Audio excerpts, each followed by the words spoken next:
I got Shawn Frankl here. He's one of the greatest powerlifters of all time, and we wanted to tell the story kind of your gym, Big Iron Gym, the meaning of the name behind it, and how you met Rick Hussey, and kind of the stories of the journey of training with him, everything in the gym, and also just your battles with West Side and stuff like that. And so if you could start on that stuff, that'd be awesome. Okay. How I met Rick. Grew up powerlifting, doing high school meets, just like everybody. It was kind of, you know, um, some I guess high schools had teams and whatnot, but I mean, I just did it as a hobby. I've always enjoyed lifting weights, so not knowing anything about really powerlifting and just knowing those bench, squat, deadlift, I just jumped into it, trying it out, not really having any plans, any type of workouts for it, just going to the gym and lifting weights, obviously, not knowing anything. But as I got into it, I saw that, I just really enjoyed it. I like the challenge, challenging myself to do better. And I think there's something like tangible, I think um, that that draws people into powerlifting because you can actually see your results. You can see and feel like you are getting better. And I think that ties people into powerlifting because, a lot of times you might do something and you don't see the results instantly. It takes time. And so does powerlifting. But when you are hitting new numbers, there's something too that's very addictive to that. And to see that, wow, I'm getting better at something. If I keep doing this, I want to keep getting better. And then you hit new numbers and it's real tangible because you see that happening. Yeah. So I don't know, I got hooked, I guess, just like a lot of people do. And part of that was, so I live in Sioux City, Iowa, so about an hour and 20 minutes away from Omaha, Nebraska, where Big Iron Gym started with when Rick opened that. And so I started doing powerlifting meets in Omaha because they had powerlifting meets in Omaha. Um, you know, non-sanctioned meets, just open meets, and that's where I met Rick is at a just non-sanctioned meet in Omaha, just doing it Oh, for so fun. you were competing on your own. I was just doing it on my own. Yeah. Was there a And connection there where like he found out where you were from or something, or was it just like he was like, was he impressed by you or something, or like how did the yeah, connection like made? yeah, like I didn't know anything about Rick and his lifters or any of that stuff at that time. But by doing these meets, that this guy that uh, we know, a mutual person, um, he actually is the one that got Rick into powerlifting, and but this guy would hold powerlifting meets. Well, I would go down and do this guy's meet, and Rick would have his lifters do that same meet as well. And that's when I ran into Rick and Big Iron. At first, it wasn't even Big Iron Gym. He had a gym called Elite. It was called Elite Oh, Gym. really? Yeah, and and then later on, he started Big Iron Gym. But when I met him, it was still Elite back then, and we would do the same powerlifting meets. So I met Rick doing the meets, and he saw that I was pretty strong and doing everything probably wrong. And he's like, hey, you got to come down here and train. And, I think you could be pretty strong. And so I was like, yeah, because that's what I wanted is to keep getting better and learn how to do that. And so when he, said, why don't you come on down and start training? I mean, I just took him up on it, even though I lived a little ways away. I didn't look at things that way. Like I looked at it like, wow, this great coach is really close to me. I mean, I think half of everything that we do in our life is how we look at each opportunity. And I think that's really, really, really big deal. That's a whole nother subject, but I think it's very important because I know a lot of people. I mean, I train a lot of lifters now. So I hear, you know, what Yeah. goes. I hear, oh man, man, I worked this many hours this week, or man, I really don't have the time. I really would love to do this, man. How can I do this? But like, you got to ask yourself, like, how bad do you really want something? And do you really want it? And what are you going to do? What are you willing to give up? What are you going to be willing to sacrifice to reach those goals? You know? And for me, my outlook in general, my first thing, without a doubt, my first thing is, wow, man, I can come train with these guys. They're only like an hour and 20 minutes away. That's awesome. They could be 4 hours away and I would still probably go, but they would be 4 hours away. And I'm looking at it like, man, I only got to drive an hour and 20 minutes. Yeah, Some yeah. You're like, people, I'm glad it's not on the other side of the world or whatever. Yeah. yeah, but some people are like, come to the gym, and they're like, man, I got to drive 20 minutes to get there, man. It's just kind of out of my way. I'm like, yeah, you don't want it. You don't want it at all at that point. So, like, you kind of know who to not say waste your time, but like, I'm pretty upfront with people. And like, if they want something bad enough, they have to know what the commitment level is to achieve what their goal is. And don't expect to be a world class athlete when you're not willing to invest driving across town. I mean, you don't want it. You're thinking you want it, you really don't want it, And I just help them to be more realistic of what they see, and how the path and the journey would really actually look like. And once you explain the actual journey of how things are going to go, they might opt out. you know Powerlifting is especially one of those where I always tell people, you have to love to powerlift to be a powerlifter, because especially at a high level, especially because you're going to get hurt. You're going to feel beat up most of the time. And you should probably expect that. I mean, most of the time, you're not going to walk around feeling like, oh man, I feel great. Nothing hurts on my body, man. I feel awesome. It's really not going to be that way. It's really going to be like you really feel kind of beat up, but you're just striving to reach a desire that you have at a high level of desiring to hit a goal that you really want. And that really overrides, I would say, almost everything, is that desire that you have. And like you were saying earlier, like, oh, some people might think, oh, you're just genetic freak, this and that. I really don't believe that any of that stuff. I believe you have to really want something really bad. And I think, how bad do you really want it? And it's like, kind of like, how like you can turn on a switch when you're about to hit you're stepping up to a big weight, and inside you got to kick it up a notch. And you can bring on a lot of strength and energy just off of you by getting yourself mentally in that zone. Yeah. And like, you can mentally really turn it on, and you can talk. You could probably tell when you're talking to intense people that are very intense. I mean, look at Mike Tyson. You probably don't need to get in a ring to understand that this guy's pretty intense, Yeah. right? You can Yeah. feel this dude. He's like, this guy, he's intense. Well, it's the same thing. I think you can bring that on. You can bring that intensity on, mentally and physically. And so, like, what it takes to do that, to flip that switch on, for me, it comes from in your heart, and how bad do you want something.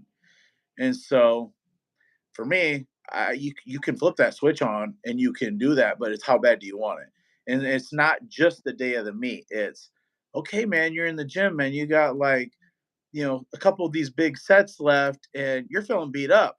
What talk do you have in your head? Like, what's going through your mind? Like me, I am probably in my head fighting myself. Like, if you could see two people battling it out, that's what goes on in my head half of the time, because I hate to hear you can't do this. So obviously, when my dad said you'll never be able to do this, to me, that is like fighting words. Like, I will never accept that. In my brain, like the way it works and how I see things, that's not an option. and I hate excuses. So even when I feel myself, even the feeling of, oh man, like, oh man, I tore my oblique, and oh shit, like how am I gonna? No, you figure a way out. You figure it out. Like, do you want to do this or do you just want to give up? I mean, like it's a battle going on in my head like all the time when I was powerlifting. So um, I just would tell you, I think I just wanted it really bad, and I just told myself nobody will want it more than me. That's what I told myself. Like, there's nobody that's gonna want it more than I want it. And and then I have to, and I lived that. I didn't just like, oh, say that. Like I felt it in here. Like nobody's gonna want this more than me because I will do about anything to get what I need to do. And that's how I felt when I was powerlifting. So, I mean, like you maybe heard different times. I mean, like when I was sick, I mean, and not smart things. I mean, I wasn't smart because I was learning, but like if I was sick, I would have my wife just I don't care. In my mind, it's already set. Drive me there. I don't care if I'm sick. I'm not missing. And I'm an hour and 20, 30 minutes away. So like if I can't drive, but you're gonna just drive me there, drop me off, and go shopping or something. Just pick me up because I'm not missing a workout. And it wouldn't matter if there's guys even that lived in Omaha right by Big Iron, if they couldn't make it to the gym because it got snowed out or whatever. I always made it. I'm like, I don't care if I got to leave 4 hours ahead of time and I got to drive 20 miles an hour. Like I'm like Rick, I'm gonna be there no matter what. I'll be there. Like I never missed one training day. Never missed. I just wouldn't. But that was just in my head. I'm not saying that's necessary now looking back, but that is where I was at the time. At the time, I would not in my head, I couldn't miss a workout. I didn't really want to either, but that's how bad I would say like I wanted it. And I was talking about Rick, so meeting Rick and the characteristics of Rick, um, he just approached every person a little different. Like you said, you had that coach that would kick you, and that's saying something to you. Rick was pretty until you get to know him, you might hate the guy. He's kind of a dick because he is. I was weird. I was just talking to my wife about this the other day because she never really got to meet Rick. Um, she's kind of an introvert, so um, she really would be like feel awkward being around somebody like him because he's kind of quiet. He acts like he don't really like you at first because he wants to just really be around people that are real. Like he doesn't really want to have time for fake, phony people. He doesn't want those people in his life, which I can relate. Like you want people in your life that are real. And I don't even care if they don't even believe like me. That's fine. At least I know who I'm dealing with. I mean, and that's how Rick was. He just didn't let people get close to him. It took time, because he just wanted you want a real relationship. Whatever I want, I just want to make sure it's real. But the one thing about Rick, no matter where he was or what he was doing, he was always the same. He was never different. You see some people and they hang around this group of friends, they're like that. They're around these people, they're like that. Like Rick, man, he's Rick, the same Rick, no matter who he's around. I mean, he was not like that. But if you were a consistent person, you showed up, you were the same guy every day, you were consistent, he's slowly going to invest time in you. But it's like, and I mean, really, if you really look at it, people in some ways, we can learn from this because, even as I gotten older, I've had to kind of learn this honestly, like to trust people on different levels. Because, I mean, trust is actually earned. You shouldn't just trust everybody the same because they really haven't earned it yet and the right to do that, right?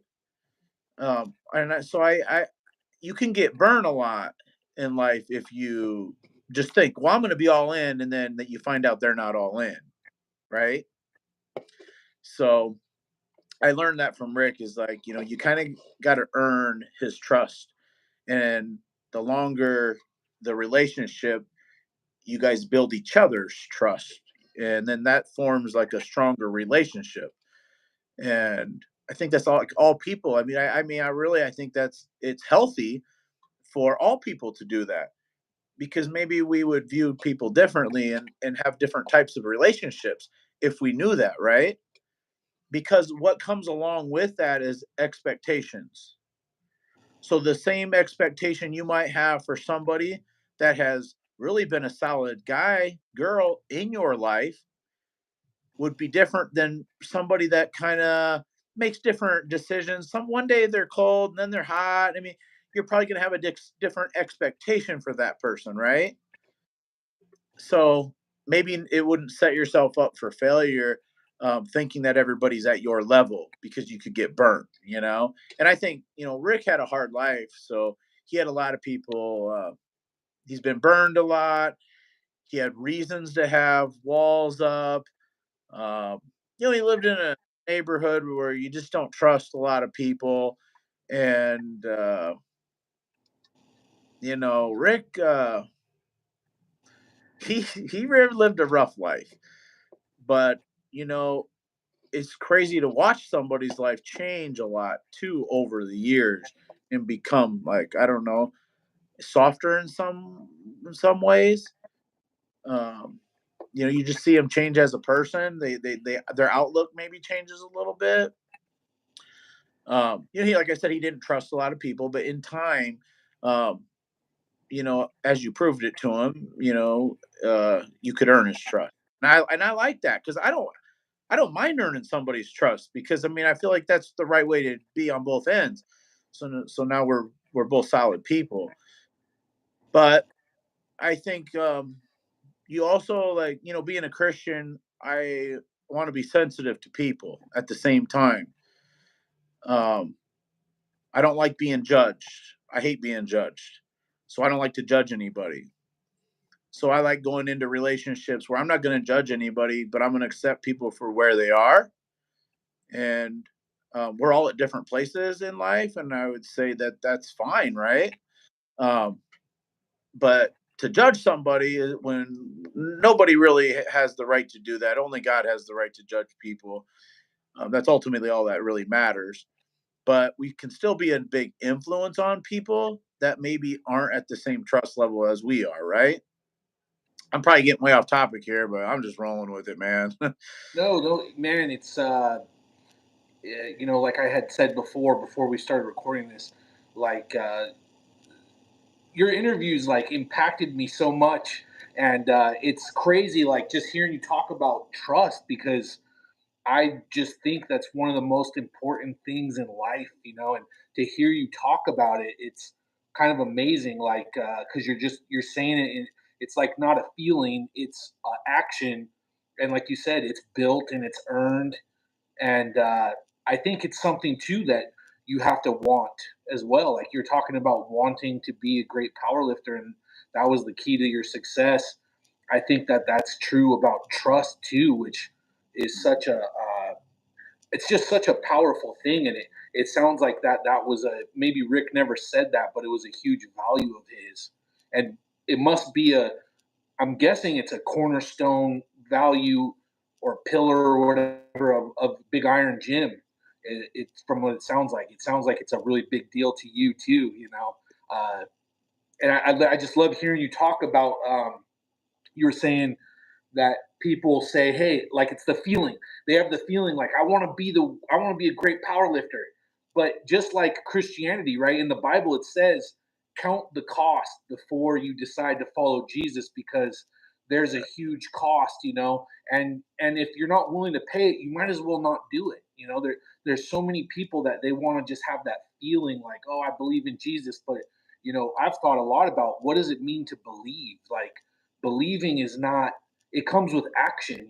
I believe the light switch will turn the light on, so that's why I flip the switch. It's not, you know what I mean? Like there's an action that goes along with your belief. I believe that I'll live longer if I live this way. So I do it. It's not something that you just feel inside. And so, Yeah. no, man, keep going with this stuff, man. This is great. You brought up, believing. I guess if you would say you're a believer, right? Then you would say you have faith, right? Yeah, So yeah, so my question would be for people like if you say you have faith, how strong is your faith? Because that's really what we're talking about, right? So like I believe and I have faith, but to what level do you have faith? Because what if God was asking you to do something? Like, will you do it? And maybe it's an uncomfortable position, you know? I mean, when you brought this up, my brain just went to somewhere else. And I'll tell you, I didn't never said this on a anything like this, but I'll tell you this. Um, I went to do a bodybuilding show one time, and like so the first, when you go and you do your morning prejudging in the morning, right? So I went, did the prejudging, things went great, whatever. And about the time after prejudging, um, everybody was wanting to get something to eat, and I had a bunch of friends and stuff that came to watch.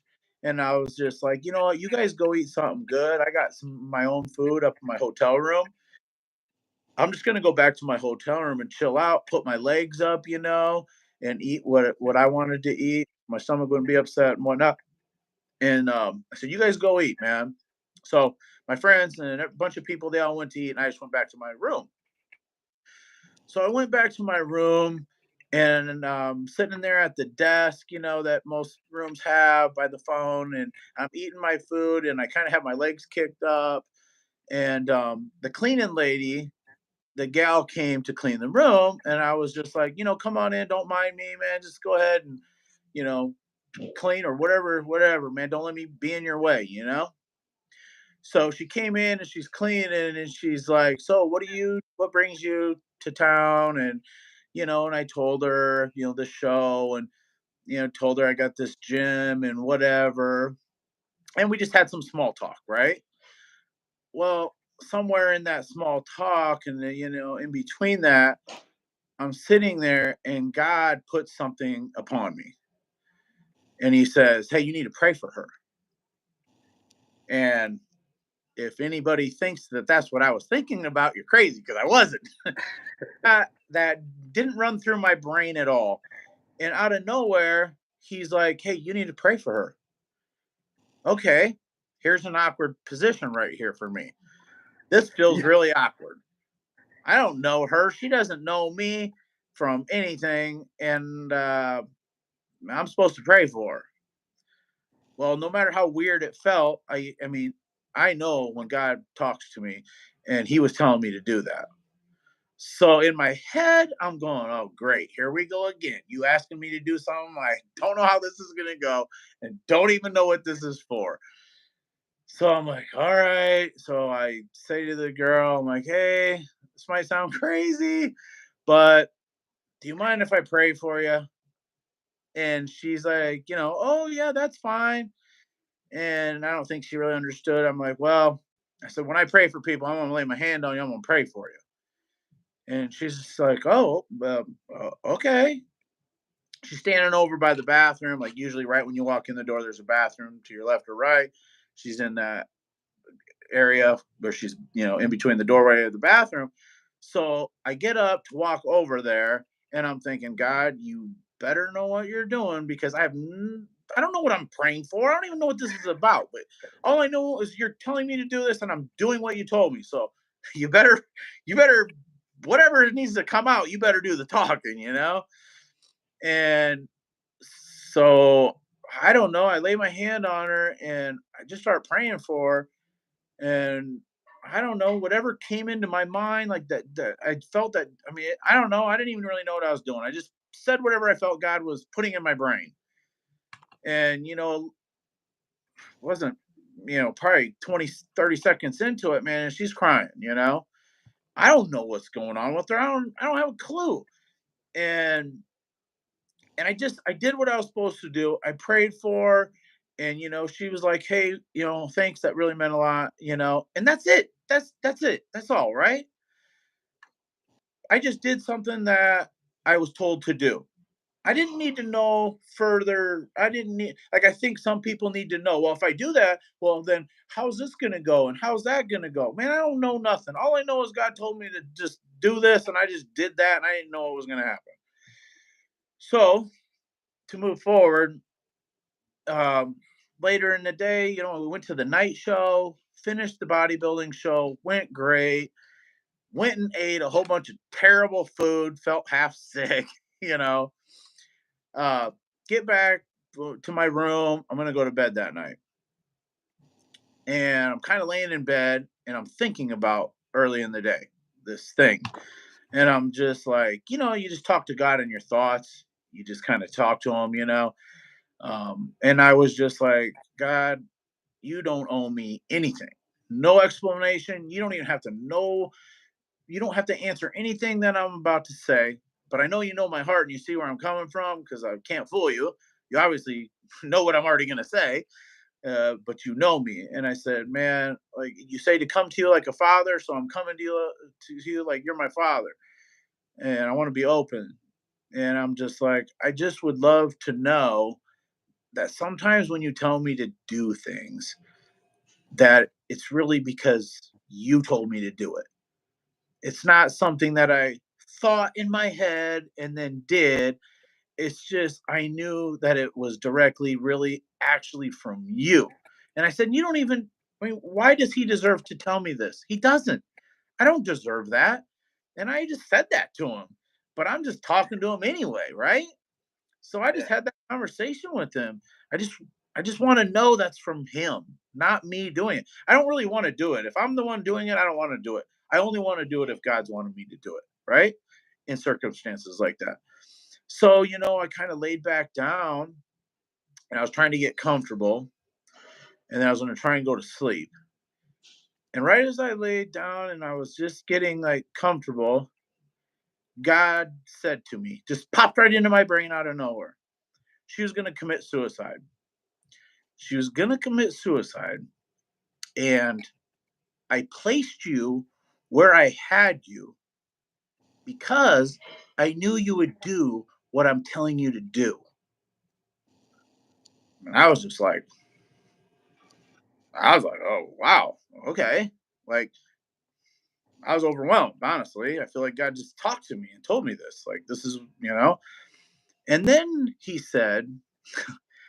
he said, tomorrow you will know that this was me because when you go to leave tomorrow and you go to leave and get in the hallway, he said, like 3 times, he said, when you get into the hallway, when everyone's in the hallway, when you're all in the hallway, she'll come out of a room across the hall from me. So like I'm kind of like picturing this in my head and I'm thinking, okay, this is really weird because like tomorrow still is going to come and I wonder how this is actually going to play out, right? So the next morning came, uh, my family, we went down to the lobby and there was we had the breakfast there. So we ate the breakfast and then me and my son went down to get one of those carts to put your luggage on, so you could just load everything up all in the cart. And as me and him came up, went up the elevator, and then we were coming down the long hallway of the hotel, I saw the cleaning uh, things out in the hallway. And I'm like, I want to see if that girl's out here. I mean, I'm Right. paying attention, right? And so, like, we're walking down, and I see 2 other ones, and I didn't see her. And I'm like, maybe she doesn't work on the weekends. Like, I don't know, because it's the weekend. I'm like, well, maybe she's not working today. But anyway, so I was like, I'm just paying attention because I know what happened to me the night before and what I was told. So, like, obviously I'm paying attention. Who wouldn't? So I just go in the room and we finish, putting everything away, putting our things in our suitcase, you know, making sure we get everything out of the room. We load the whole thing up. And once we had it all loaded up, so we go to get in the hallway. And so like I pull it out in the hallway But then I still got my kids in the room, and I was waiting for everyone to get out in the hallway. And I'm looking around, nothing, nobody's coming out, nothing. But as soon as we all got in the hallway, and shut the door, the lady started walking out of the room next to me. And I was like, wow. Exactly. Yeah. So that is God answering me. He told me what he was going to do. He did that, and he answered me. That was me telling you what to do, to be in that room, to do something very simple. It's a simple thing. Pray for somebody, right? That shouldn't be a hard thing. And he let me know also that, hey, that was me telling you to do that. That wasn't you. So, a lot of times we might have the thought, did I really think that up, or is God really telling me to do this or that? You should probably listen, because it is actually God talking. But it was nice, man. That was like a reward for me. I felt like I didn't deserve it. He Yeah. didn't have to tell me this, but also I think I never really planned him to tell me. I mean, there's been a million times I've maybe said things like that I don't really expect to get an answer, and it doesn't mean my relationship with God is not going to change at all, depending on if He answers me or not, because I really don't deserve that. And I think, people maybe even watching, like, if He did that every time people asked, we'd be like little babies. How are you going to grow? And you wouldn't really reach out to God a whole lot if every time you needed a little something, He answered you. So, people are like, well, I don't know if God's real or this or that. Well, I mean, that's everybody's journey is going to look different. And God's going to talk to people differently depending on, maybe He knows where you're at. And maybe He already knew, like, I know that no matter what, if I answer Him or not, He's going to serve me no matter what. So, I'm going to go ahead and I'm going to answer Him this time, because He's going to do it no matter what, you know, because I was, no matter what.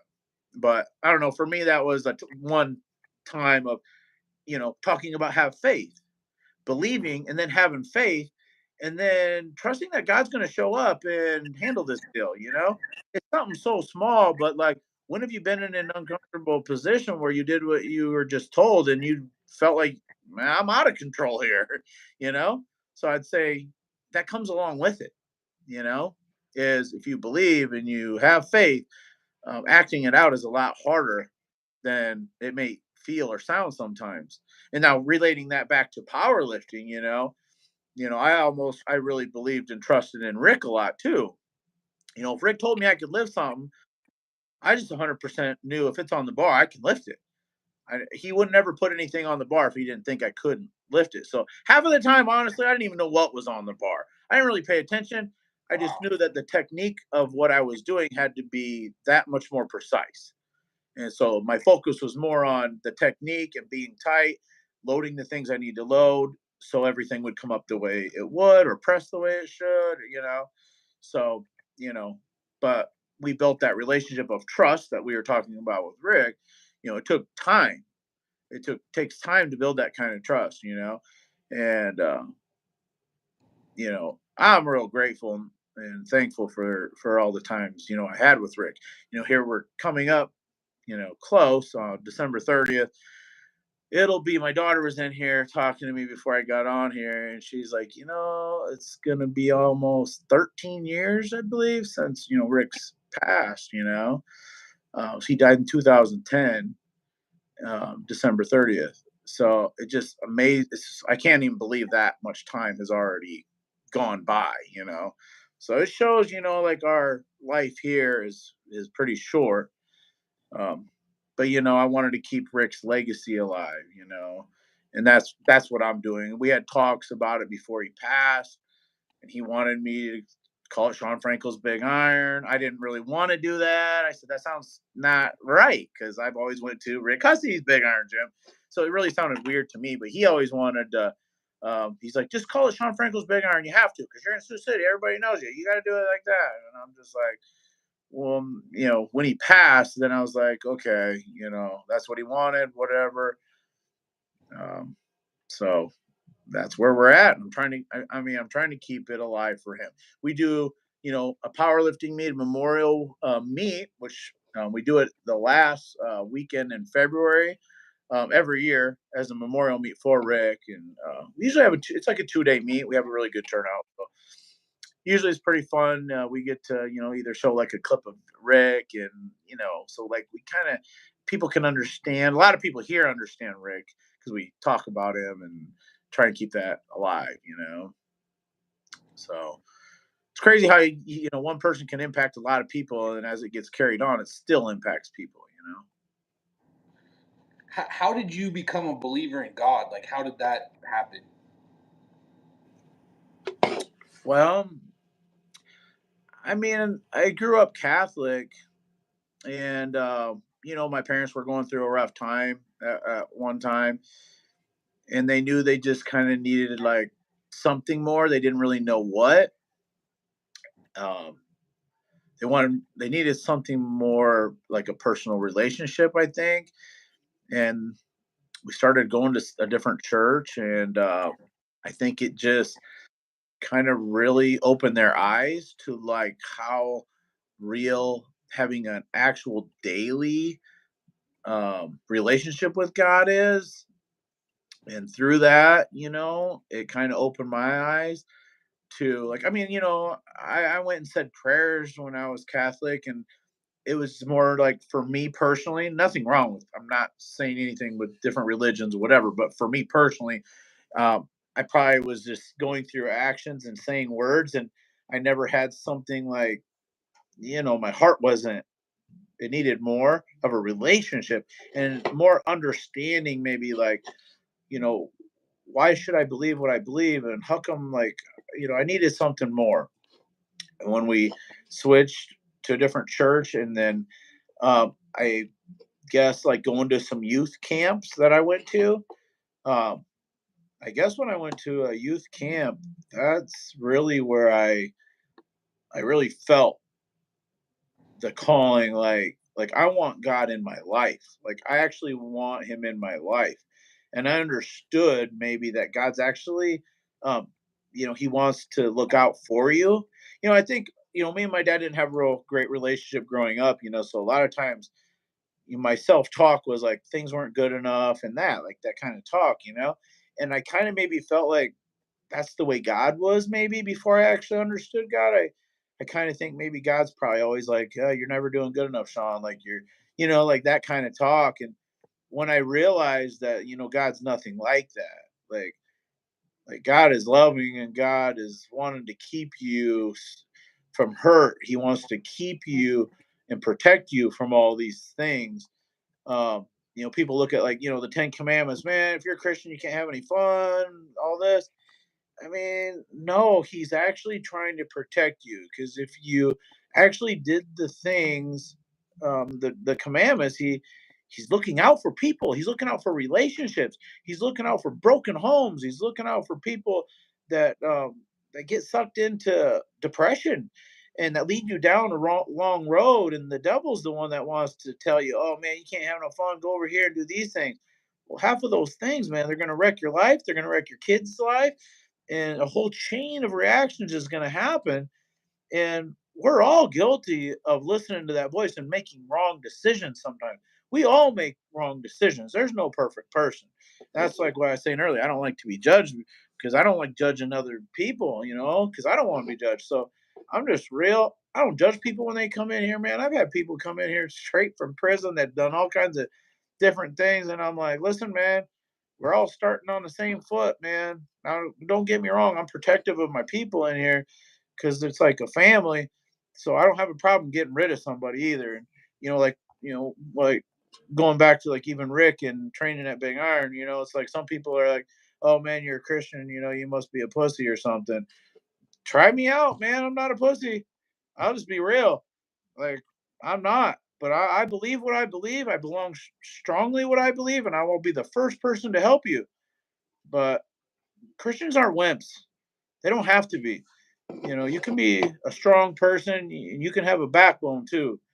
And I think people get confused that's not right. And I don't know. I don't know if it's right or wrong, but I'm not that way. And I want somebody to know that just because you're a Christian, you're not a weak person.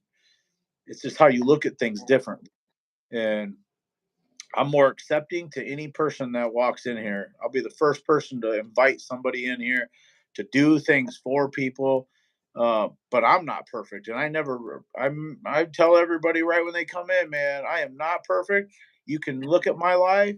I got all kinds of crazy things that's been wrong in my own life, but I'm trying to learn. I'm trying to learn from my mistakes.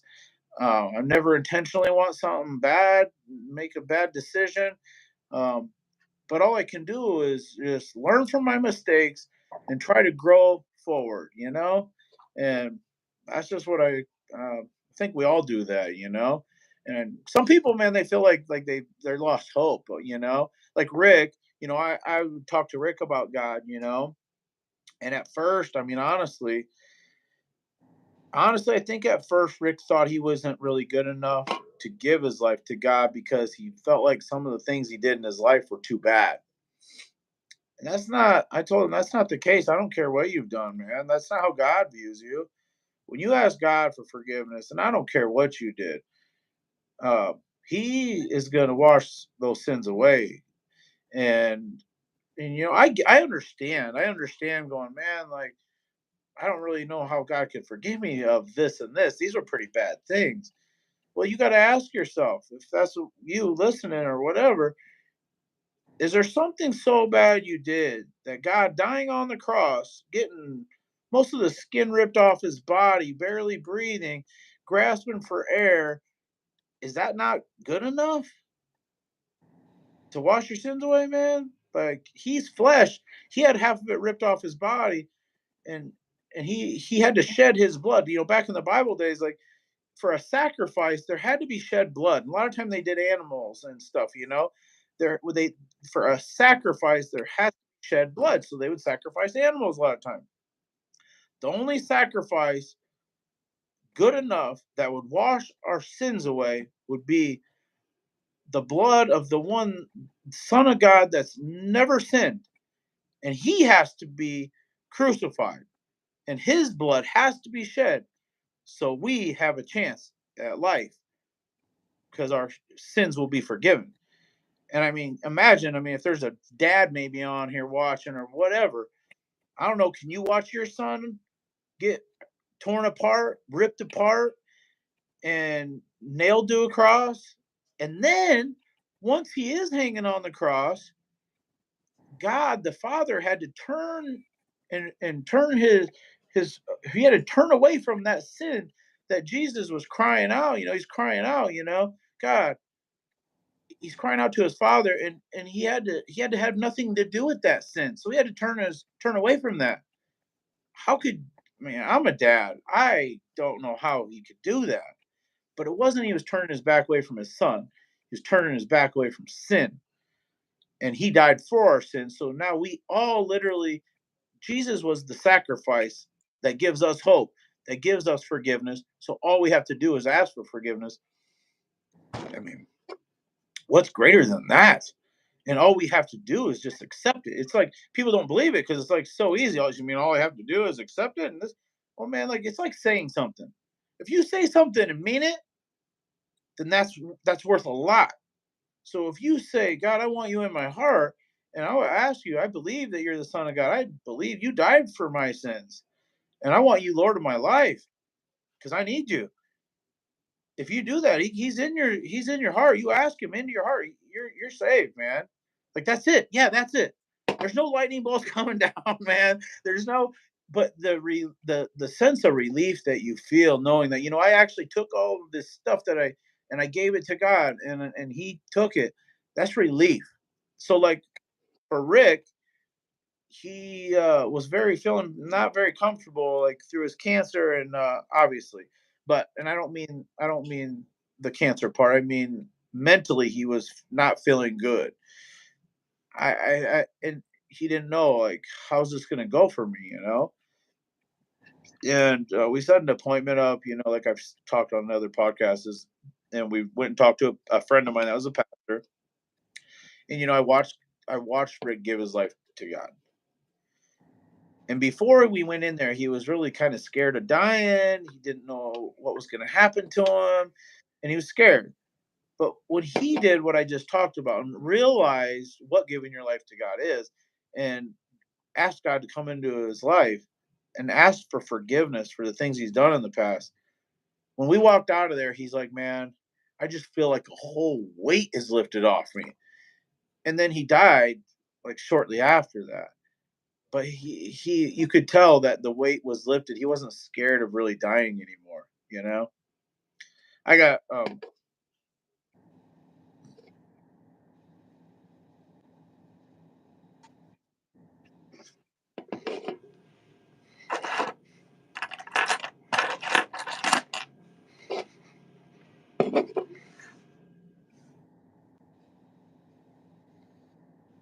I got a niece right now. Um she's young 20-year-old and she has cancer. She's been battling for several years. Last couple of years. And they don't think she has a lot of time left. She's a born again Christian and she's doing very well, like spiritually, and she's not worried about what's going to happen to her. She honestly is taking it so good. Um, but she's just, she's been through a lot. This last, I don't know, even this last year, she's just been through a lot. Um, but her faith is so strong, man. Like, I mean, there's times when she goes and gets a checkup and her tumors are growing, and she's like, "Wow, that's pretty cool. That's pretty cool because when God does the miracles He wants in my life, people are just going to be in that much more awe." I mean, that's what she says. That literally right after coming out of the hospital, and whatever. I mean, she knows God's going to take care of her, and without a doubt. And sometimes what we see the outside, we see the world, and we see what faith comes in. It's like there's more than what's to the eye. If we could only see right now, say Rick is in heaven and he is in no pain. He's literally, if we could see him in heaven, like right now, you could just look and see him, and this guy is having the best time of his life in this amazing place. Like right now, if you could just look and see him, it's like awesome there. And like we would maybe look at the earthly things differently, like we get so tied up into what's of this world when I mean, I have a feeling that once we die, we're going to actually really start living for the people that, you know, gave their life to God. Your life is going to go to a whole nother new level of really living. And you're not going to look back at this place. Um, so I think is um, seeing things that your mind actually can't see right now. Don't get your mind set on what's right in front of you, because there's so much more than what's right in front of you. And it's hard to grow that way if you can only see what's right in front of you, right? So you got to look past that. You got to look for. I mean, I've trained a lot of people that I've got close to. Another a guy and gal couple that are older couple, not old but older than me. Uh, I trained them since I started Big Iron Gym, and the husband, he got cancer. I trained him for like I don't know 6 7 years. He ended up passing away, um, and I still train his wife today. She's like my mom. Like she's like my gym mom. Now she works at the gym. She runs the front desk. The sweetest lady you'll ever meet in your life, and she just has the sweetest spirit about her. But I've had so many people come and go in my life, and even through whatever you want to call death, you can call it dying, or you can call it, I believe, going to heaven, and they're living such a better life. The thing that a lot of people think nowadays, like, well, why do all these bad things happen to people that are Christians then, or why do these bad things happen to these kids, or why do these bad things? I mean, we just live in a place where we have free will, and that's the way we wanted it. Like, we didn't want to be robots. We wanted to be able to make decisions. And because we get free will to make our own decisions, there's a lot of bad things that are going to happen because not everybody is going to choose the same decisions. So, like, things can happen that we really have no control over. because people make different decisions, and there's a lot of bad things that happen because of it. But we still wanted the same decision is to be able to be have free will. So you're going to have to deal with a lot of different things just alone that we all wanted to have free will, right? And so I don't know why certain people get sicknesses and this and that. I don't know why.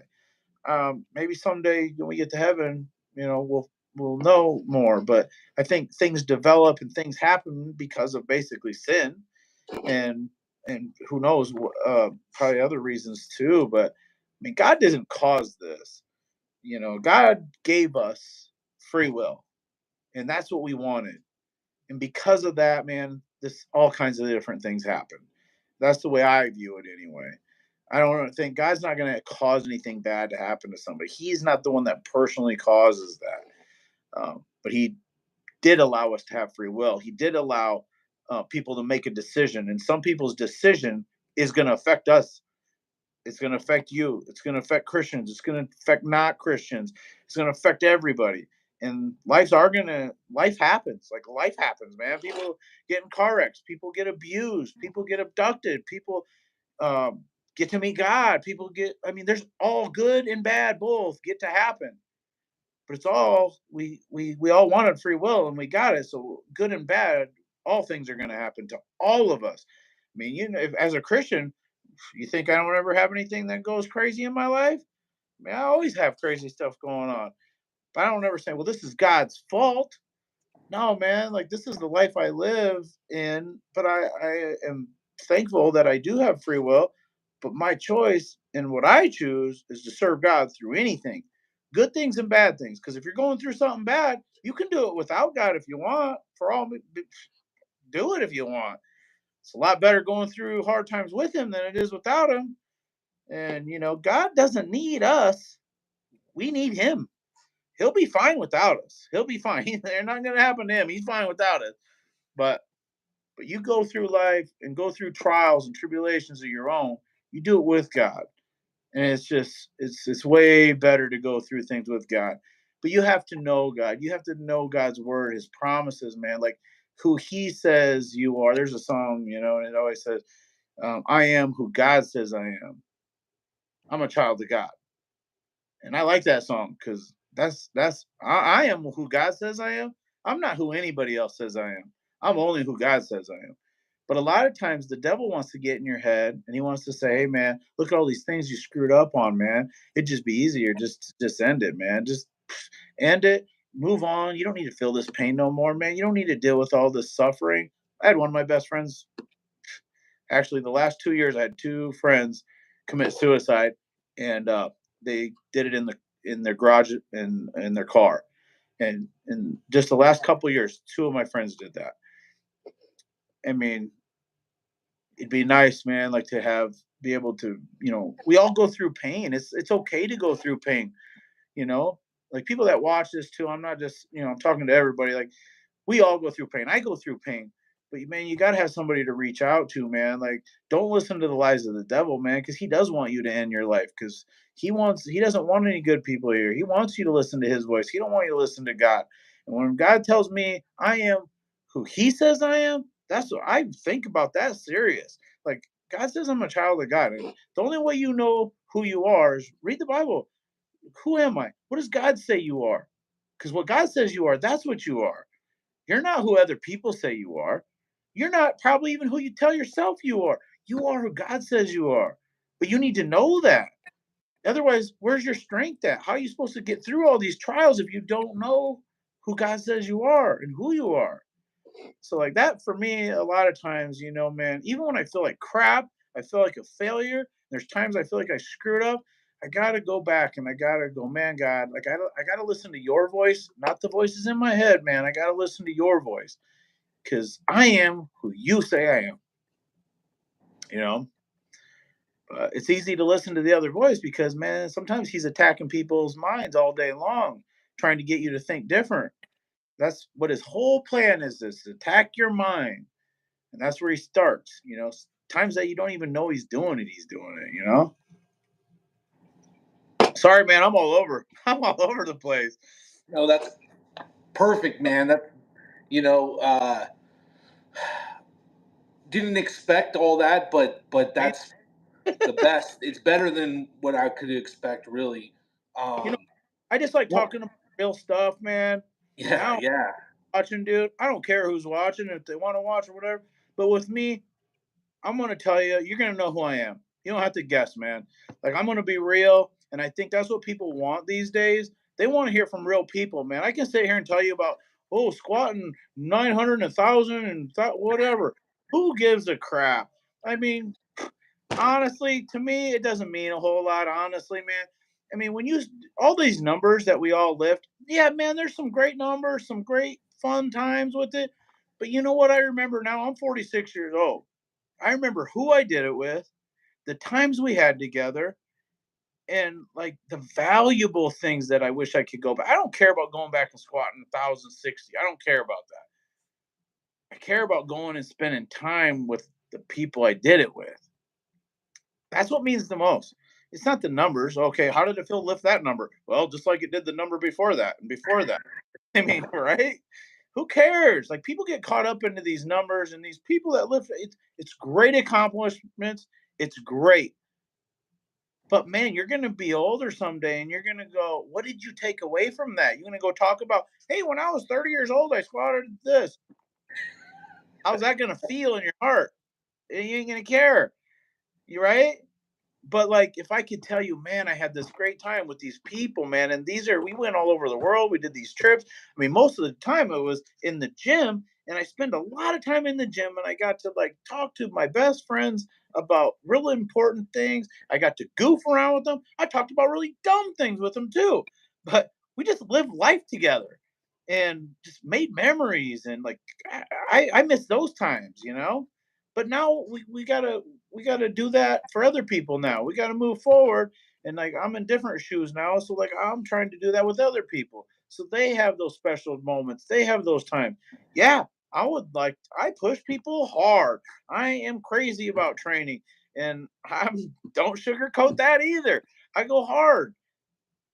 But I want them to achieve things that they can't see that they can do themselves. But at the big picture, though, the big picture is that they learn a lot of things through the training. That things are hard, you can overcome them. It's better to have Christ on your side than without him. Just the importance of life lessons to get these numbers. It's not the numbers, it's learning the lessons. And it means more.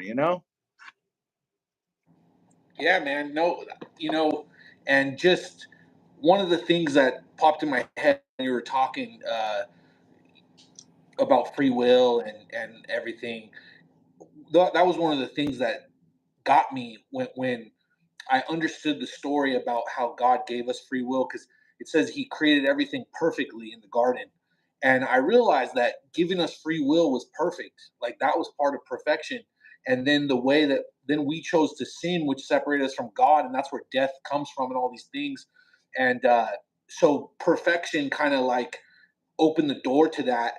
But then He saved us through Jesus dying for our sins to reconcile that. And I just thought, wow, that's such an amazing, beautiful story. And when God condemns us, when we are condemned, it's actually not that He wants to condemn us, but it's His perfect character, kind of, which goes hand in hand, kind of with the things you were talking about yourself. I was like, man, you have like such a crazy character, like how you say like you can't miss a workout, and you made your wife drive you when you're sick, and just the type of person you are. That's character. You were describing character, and it's God's perfect character. That made me look at it differently. Like God doesn't want to like throw us into hell, but His perfect character is like if you reject Him, He will throw you into hell, which is a crazy thing. I mean, like you're talking about something real. It's like Mhm. getting cast into eternal hellfire. That's Yeah. like the realest thing you could ever. I can't even fathom it. I don't think anybody can fathom it. I think it's not even real to people because it's such a unimaginable thing, that people don't even want to think about it. They don't even want to go there in their minds. But it's His perfect character that does it. It's not, God's will. Like you said, it's God's will for everybody to repent and to come to Him. Um, I want to hear some of these stories of these people on your journey. But I want to share this. This is another thing that came to my mind because you were saying it doesn't matter the weights that you lifted, but this is something that could maybe give more meaning even to your gym, to the name of your gym, to your life, even just being a power lifter. And the fact that you lifted, some of the heaviest weights of anybody in history.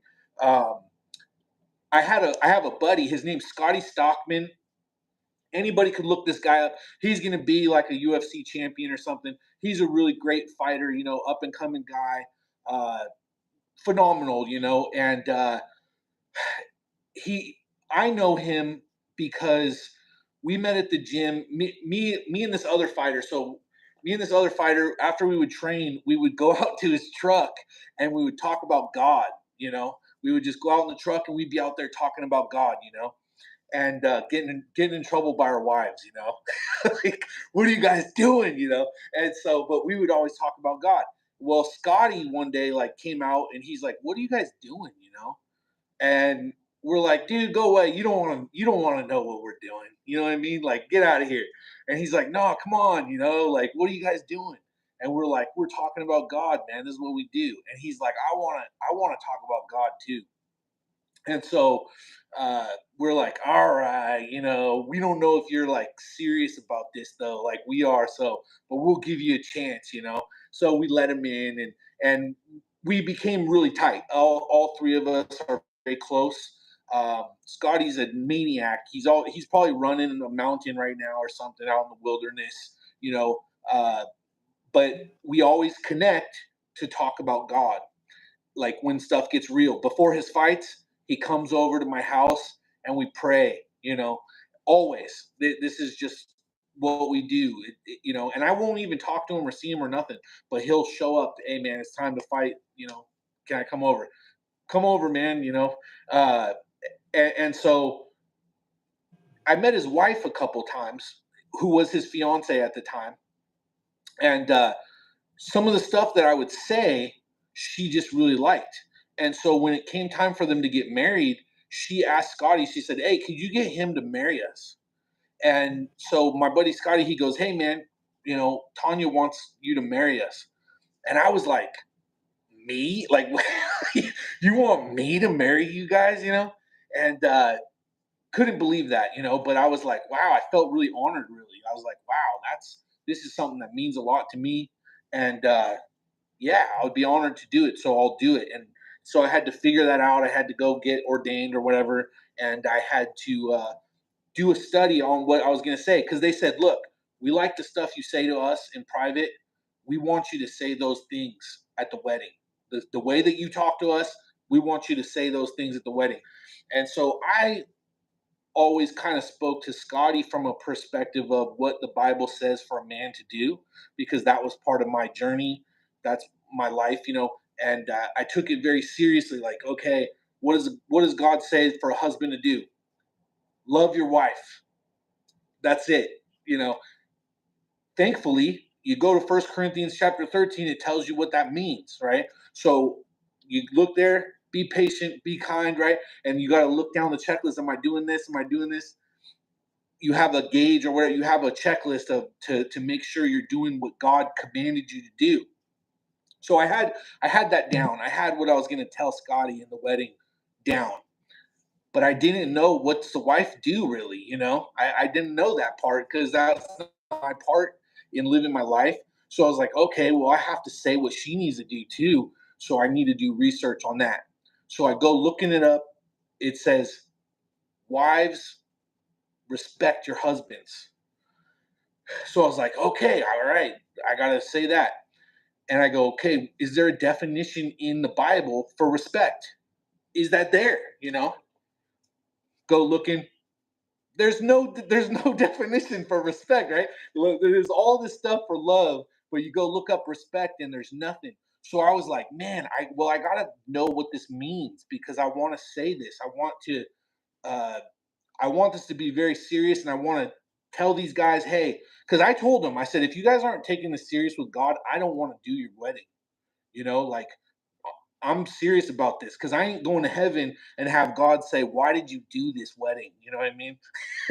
You shouldn't have done it. And so they were like, hey, we're serious, we're doing this, you know, we're divorce isn't an option, all the things, okay.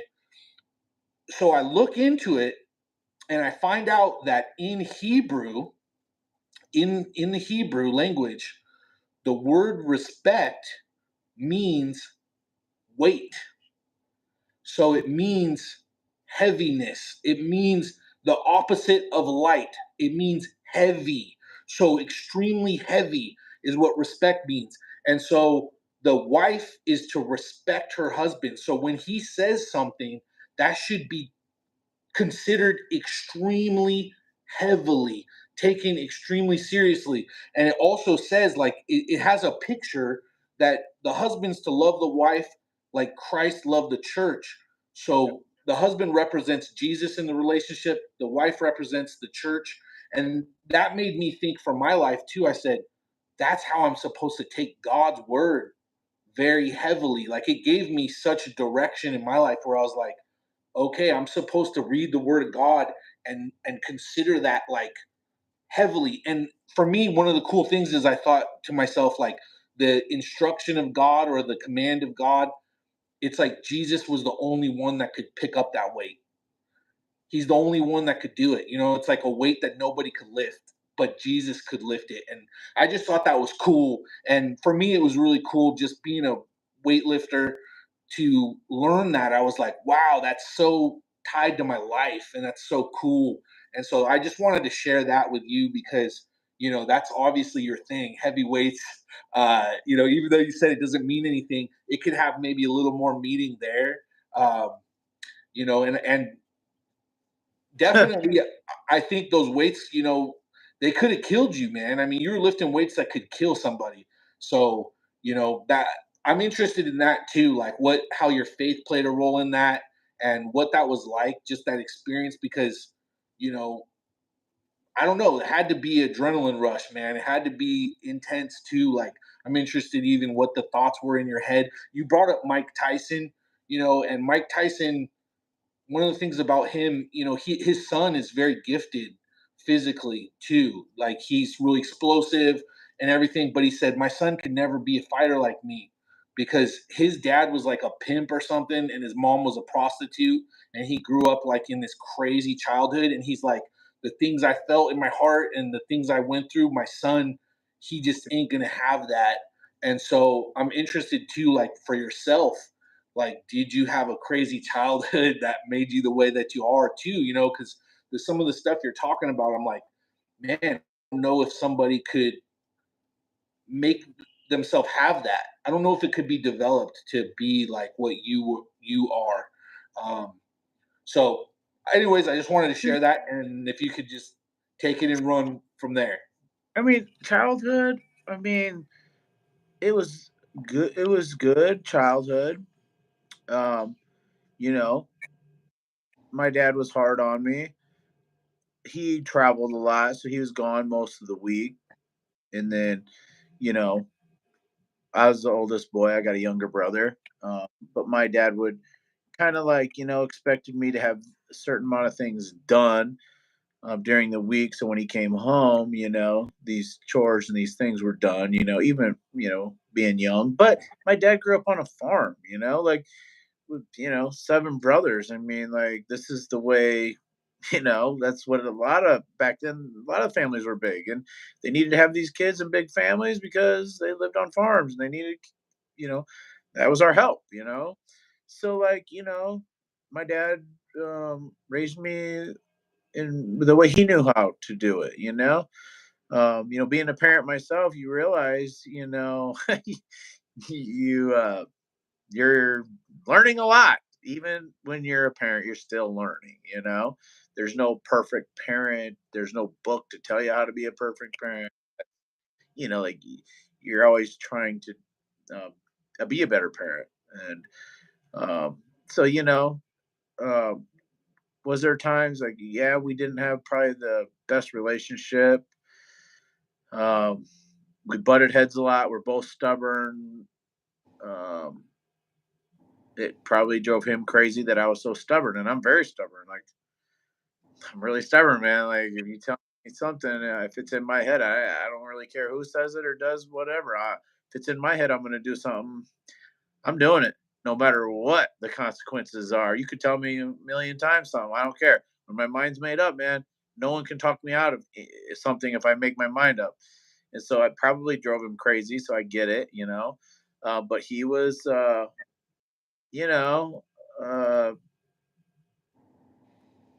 he didn't want no lazy kid, you know. And I was hard headed, so he knew. He made it to where it was tough. I was emotional. I was really emotional. Like things hurt me pretty easy. The way you would, I mean, honestly, you could do something physically, but like how you talk to me and your tone and like how you treat me is way worse for me than anything else. You know, so like how you come at me could make me really not like you.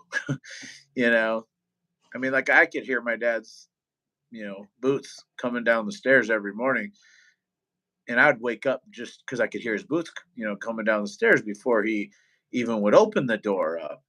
And it's like, like who wants to be woke up and be like, all right, damn it, it's time to get up and get the hell up. Let's go. We got shit to do. Like, I mean, I don't know. I don't want to be woke up like that. I'm pissed off now, like immediately pissed.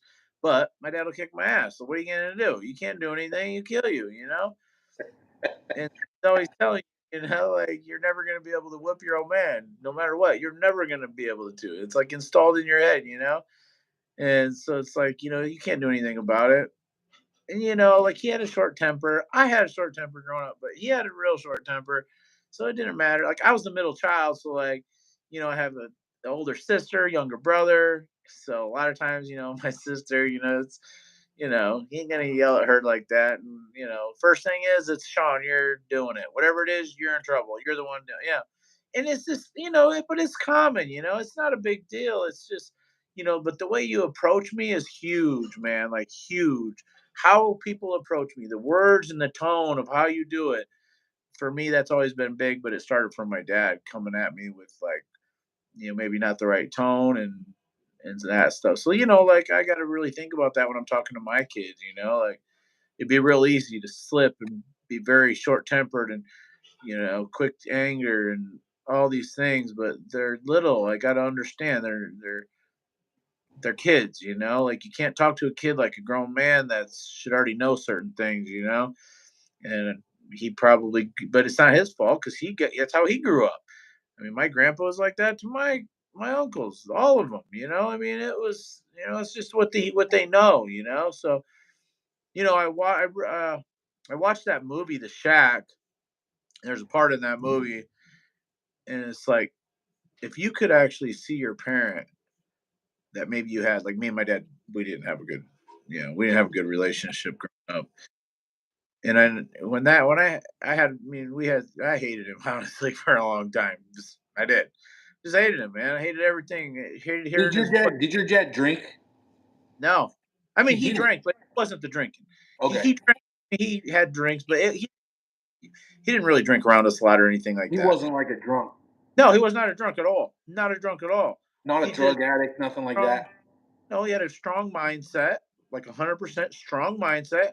And when he wanted something done or whatever, this was he was just pretty harsh about how it's everything like so. And for me being I was sensitive, and you're talking to me like I'm a piece of shit. You're telling me I'm never going to be able to do things, and that's the tone I heard. Maybe that's not what he was saying, but that's the tone I heard.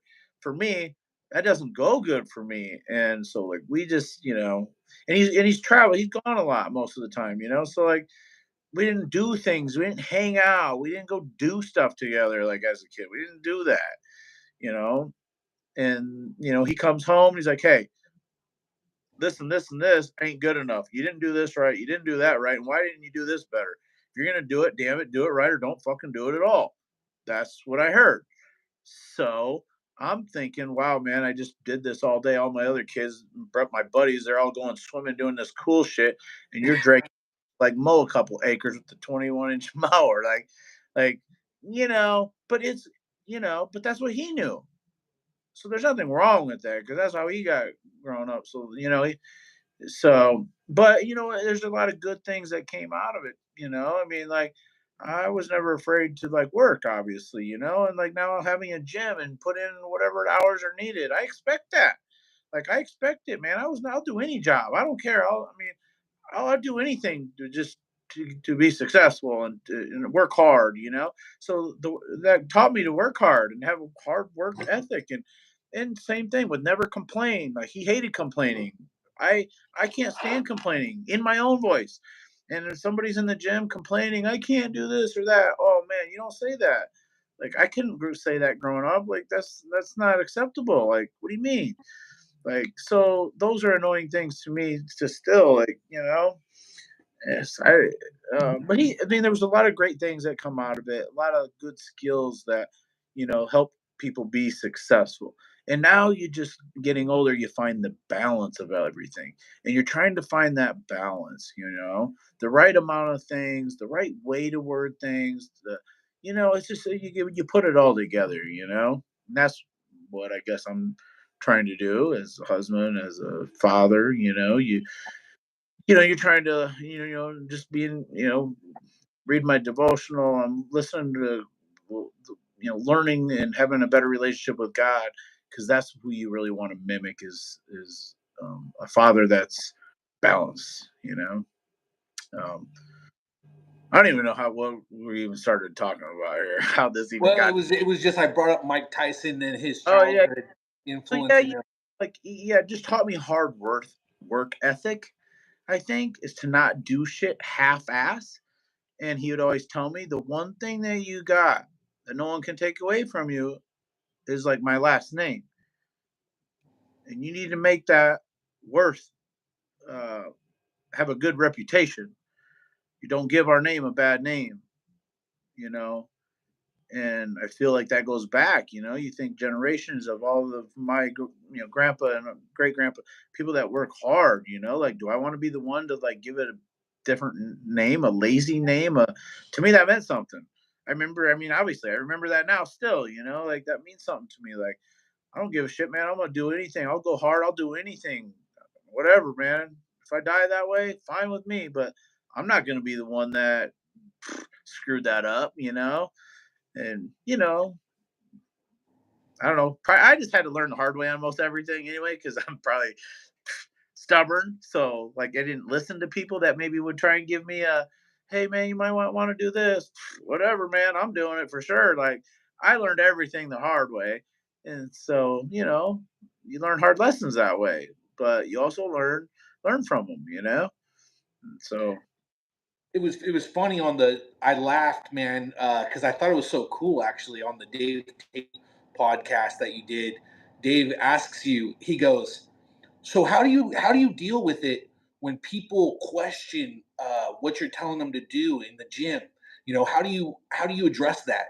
And you thought about it, and you're all, that doesn't happen. And I just thought, I like was like, wow, that's amazing, because just the type of person that you are, it's like people don't question because they're like, okay, we know this guy takes everything dead serious, so he knows what he's talking about. Like people could just, they don't even question you. I was like, wow, that's amazing. well, I mean, like I'm not gonna tell somebody, they know me too. They know I'm not gonna tell you something that I want good for you. I want the best for you. I'm not gonna tell you anything that I wouldn't do myself. So like I'm only gonna tell you what I would tell myself to do. So if you ask me, I'm gonna tell you, and that is the answer. That's just the answer. I don't know. I don't have nothing up my sleeve. It's just hey, you asked, here it is. That's it. And they know. I mean, most people they've obviously been. If I'm training them, they've been around me enough. They know. Like he ain't gonna have me do something that I would ever hurt somebody. Or I mean, I don't care who it is, man. Like I can't help but tell you the right stuff to do. Even when I would tell my competition or something that they're doing wrong. Like, I mean, because I thought deep into a lot of things. Like I'm thinking to myself, well, how am I supposed to know if I'm really better than these guys if they don't have the same stuff I have? Maybe they're better than me, but they don't have the same gear or the same whatever. So I want to make sure they got apples to apples, and then I win. Because like if I'm talking to my buddies like Brian Carroll or whoever, that I compete against or whatever, I'm not going to tell them like, I'm not going to do no head games, no nothing. I want the best for them, man. But, because I want to know that I'm the best because like I was stronger or whatever, like I didn't want to know cut corners or whatever, like you want to know like when you're the best lifter, you won that day, you want to know you legitimately won because you put the effort in, you put the work in, and you won, right? You don't want to be like, well, man, if he would have known what I would know, he would have killed me. I wouldn't feel good about that.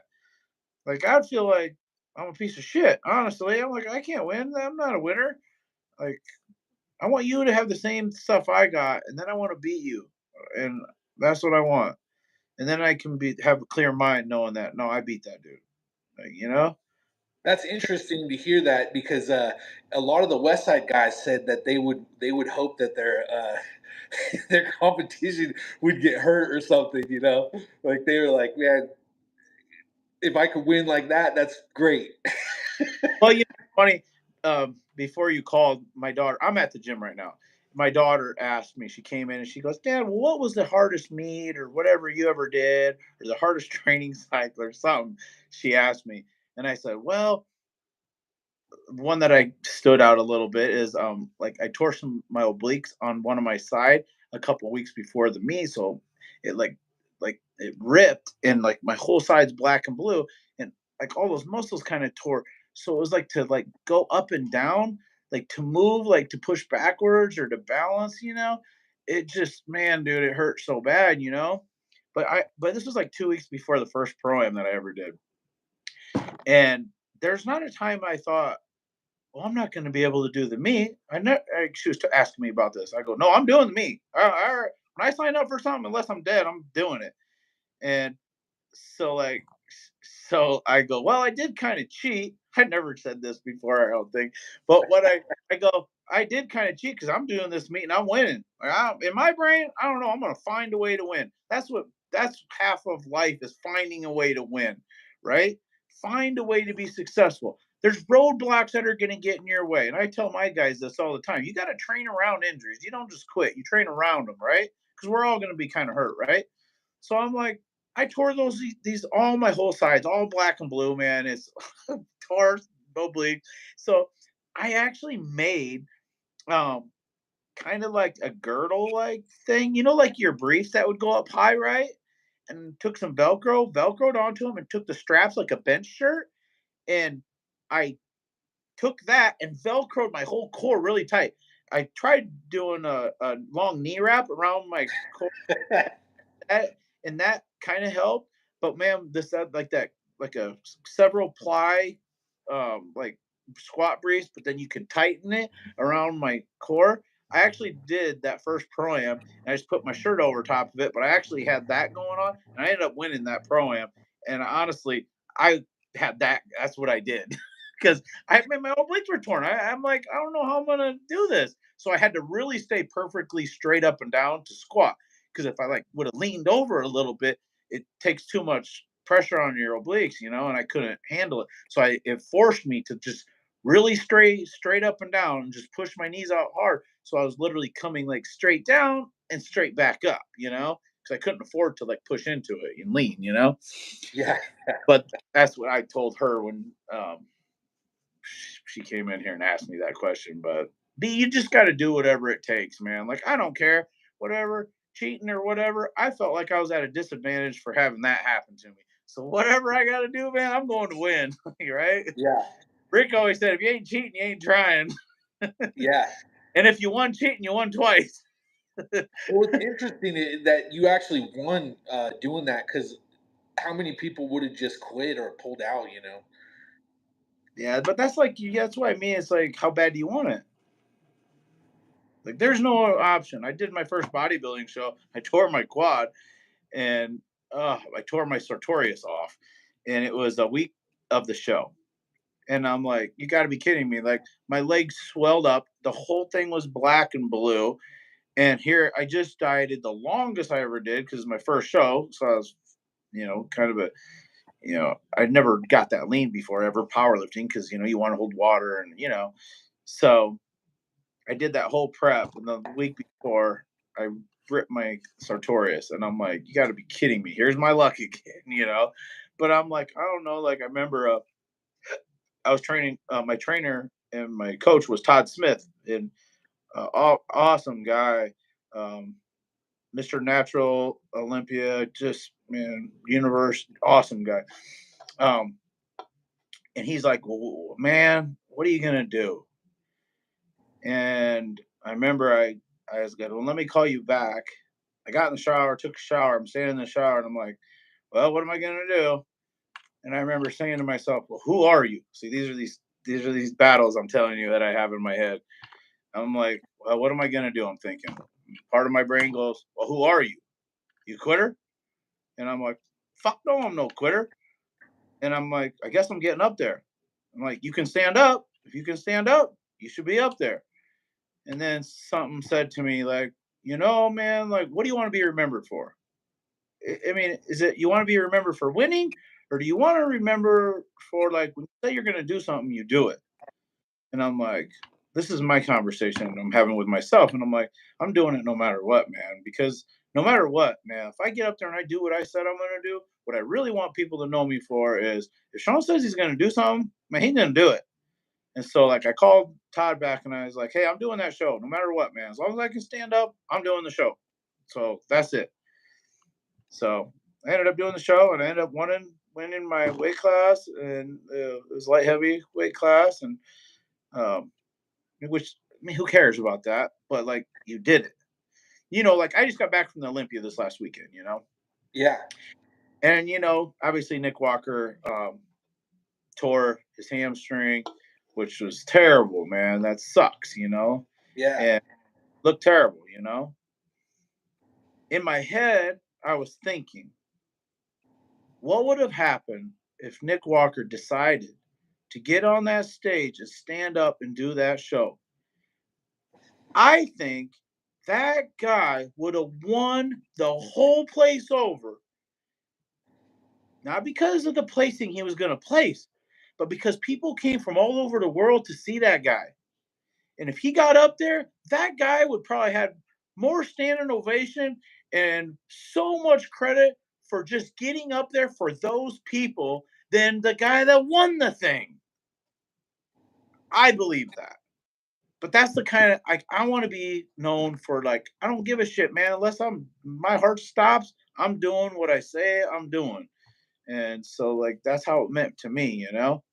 But it's lessons learned, and you look at things differently in different ages. You look at things differently, and you know, people did make decisions and I'm not saying it's wrong for every decision's different, and every injury is different too. So, like, I'm not saying, like, I don't know all the details of his injury and stuff, but I just think it would have been really cool if he would have went up there and be like, you know what, man, I can stand up and I'm doing this and I don't give a shit.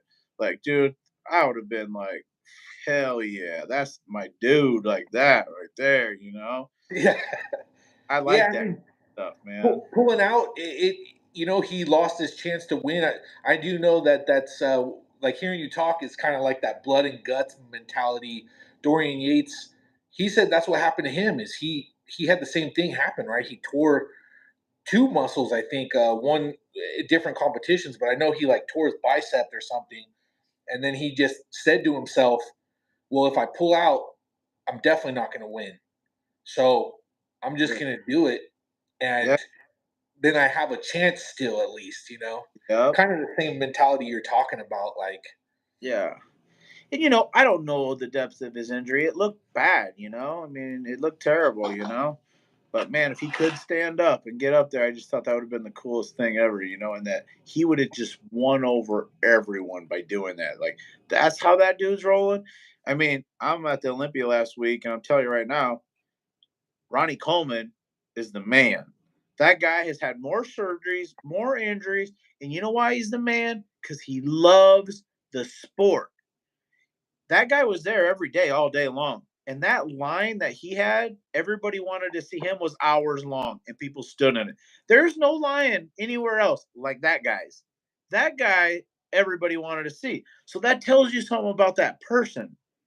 That person, man, he's earned so much respect in people That's why that guy is the man, because he earned it and he loves it and he's doing it for the right reason. And sometimes people got to look outside of first, second, and third place. They got to go, who are you? What's your last name? How you gonna promote that, man? How do you want people to know you? How do they? What do you want to be remembered when you're not here no more? I don't really care about a first place. I want people to know that I'm real and I don't quit. I don't care about the placing. Like that doesn't mean he's real. He don't quit. I mean, what you see is what you get. I'm not a perfect person. I just try hard and I'm gonna go down trying hard. That's it. Simple. It's interesting that you have that mindset and you also won all the time. Like you say, you're like what you're saying is like I don't care how I place, but you placed first probably almost all of your competitions. I imagine from I mean, it sounds like you could have beat all the like, weight divisions above you. well, I mean, like I cared about winning. Like I don't like losing. Maybe I thought about more about losing than winning. Like I ain't losing. I'm not losing. I'm winning. But um, I do care about it because I'm a competitor. But when I say I don't care about it, I mean like on the priority list, it's not up here. Compared to those other things, they're like down here. Like who I am I a quitter? Am I a go hard? Do I give up? I mean, I'm like, I don't quit for nothing. Like those things are more important than my placings and how I win. Winning's important because like if I know if I do the things that I'm supposed to do, I should be winning. Like I should expect to do this because I'm doing these things. So that should come. But I didn't focus on I want to get first and second. I didn't focus on that. I focused on you got to do the things that it takes, and that's just going to be who you are, and then you're going to be a winner because of that. Yeah, I really loved that story that you shared about the deadlifts because I could feel it. I could feel like I was like, oh man, I know exactly what you're talking about because you said you helped out with the youth group, right? Yeah. And so you couldn't train with your team. You couldn't train at your regular hour. You had to train late at night. And you said, did you have to do it like with like a not a good bar or something too? Yeah, just like a regular stiff crappy bar at any normal gym, because I just had to go to my gym here in town that at that time, I mean, it's just a regular health club gym. It's not like a real gym. This was at a health club. I wouldn't even call it a gym.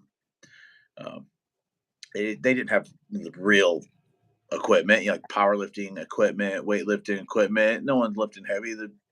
You'd be lucky to see somebody put 315 on a bar in a normal place. You know what I mean?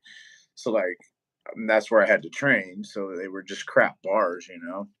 But whatever, it doesn't matter. Hey, it's another excuse for whatever, right? Doesn't matter. You should be able to pull it on every bar. That's what goes on in my head. Like right now, I'm thinking, it doesn't matter what bar. You should be able to pull it on any bar. Like my guys, they'll tell you this. They're like, oh, the squat bar. Oh, I'll come over. They squat. They stop talking. They'll be like, don't even talk that shit because he'll rip your ass. I'd be like, I don't care what freaking bar it is. I don't give a shit what bar's on there. You should be able to squat this on any damn bar. It shouldn't matter. It's all in your head. You got to be able to be ready for anything. It's competition. I mean, what do you think competition is? It's not perfect scenarios. It's never perfect scenarios. It's all terrible scenarios. And you got to make the best out of those. I remember one time doing I never did that bench for reps thing, John Inzer, and they started doing that bench for reps at the Olympia and all these different um, fitness expos and all that. And I'd never done one.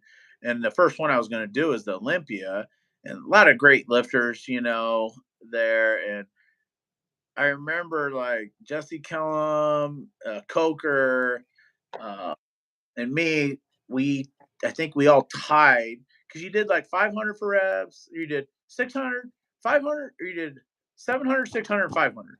You started heavier and we went lighter. So when we got to like 500 or something, I think we all like tied. Well, first of all, when we got there, we were trying to figure out the order of, all right, who's going first, second, and this and that. Well, I had the biggest one rep max at that time. So like Frankl's got to go first, man. He's got the biggest bench. He's going first. well, these guys have already did this competition at like the Texas or the Fit Expo, like the Scott Mendelson put on. So they kind of done this before. And I'm like, I don't know what to expect, you know? And so I'm like, well, you guys at least done this before. I'm thinking in my head, but they're like, hey, you start. You got the biggest one and biggest wonder at max, and I'm not gonna complain because this is what I say. I don't want no complaining. I hate complaining, right? So when they said you got to go first, I'm like, all right, I'm just gonna find a way to make it. I don't even know how I'm gonna do it because obviously you'd want somebody else to go first, so you know what to beat, right? But since they said we want you to go first, I'm like, all right. In my head, I'm thinking I got to find a way to find an advantage over this. I got to use this for an advantage somehow. I'm not sure right now how that's going to be, but I'm going to find a way to make this an advantage for me. So there's a line, that we'd all go through the order, right? So we did the 700 to 600, and we're at the 500, and like me, Kellum, and Coker all tied at 500 for whatever the amount of reps was. We all tied, but see, I went first, and they were the last ones to go. So they're like, we got to do a tiebreaker round. I go, I'm ready right now. Let's go right now because they're gonna have to go right after me, and they just went, so they're gonna be tired. So I go, all right, I'm ready. Hold the bar. I'm ready to do it right now. So like I forced it to go a little faster because I just got rest and they just got done. So they're tired. So they went out and they weren't able to do as many reps. So I ended up winning. But you just got to find a way to make it a positive or a way to win, even off of a scenario where, it might not have been the best.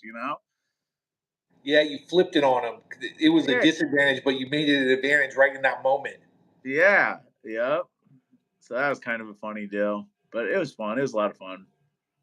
Was there anyone when you were competing in powerlifting that pushed you? Like, was there any competition for you? Like, was there somebody that was like a challenge? Or Louis Simmons kind of said that you would beat people in the warm up room by a couple 100 pounds, so it was like not even a competition. So, I mean, like, who? How did you know, that work for you? well, like, obviously at first I obviously did, I had all these 220-year guys, that were, I was just upcoming, so like there was guys that were heavier and stronger, Matt Kroc and, these other guys that were heavier than me, and they're like 260 pounds cutting to 220. Well, here I am, like, I'm like 200 pounds, and I'm like, what do I do? Do I cut to 98 or do I just try and get stronger and try and get my body weight up, And so a lot of times I would just cut to 98 and barely had to cut, but I wanted to get stronger. So Rick's like, why don't let's just get you strong and let's gain as much weight as you can. Let your body just grow, and let's just worry about getting strong first, and then we'll worry about what body weight you do it at. So I'm like, all right. So a lot of times, man, I weighed in at the Arnold like 202, and these guys are cutting from 260, and so like, I was close to those guys, but they were beating me. But when I really started getting into my groove, and I was, because for a while I was gone, with the military, and then came back. And when I got back, man, I really started getting that groove going, and um, then I was able to do it and cut to a lighter body weight. So even if I went 198 or 220, either one, yeah, then I was pretty much my openers were going to win, So, but it never starts that way for anybody, man. No one starts like that. I was trying to be as strong as these guys, Dondell Blue and Croc. And, there's a lot of guys that were strong. So, Travis Mash at that time. Yeah, this is, back there, Kellum, those guys were all the big names back then as I was coming up. And then once I got up there, and then it was more like that. Like I surpassed that, and then I just kept going. But the part where I had to keep going once I passed those guys, I was really focusing on, I'd already got the number one, were the highest totals and numbers and the 198 and 220, and then I just wanted to up them, but then I was kind of thinking of um, the next guy that's going to break my numbers, and I would actually convince myself to be scared of who is to come, even though I haven't seen him. He's in the making right now. And I would think about that. I would think, man, the guy that's going to beat all my numbers he's right now. He's training to beat my numbers. He's training to beat my numbers. And there's always somebody that's going to come and beat him. There's always somebody. It's just a matter of time. But they are there. And I just convinced myself that they are going to break my numbers. It's just a matter of time. So you need to get them up as high as you can because someone's going to break them. And then that's what I focused on the last several years. Powerlifting is the person that I don't know that's going to break the numbers. And honestly, I would be happy to help them now. Like there's guys that were really strong. I really would have liked to have seen break my numbers. That Cali, he was really strong. I actually was like wanting to help him with his bench shirt, and then he had problems getting into the States. So I mean, I wanted him to come out. I'd like to work with some guys to break them. Has So anyone ever broken your records? Any of um, them?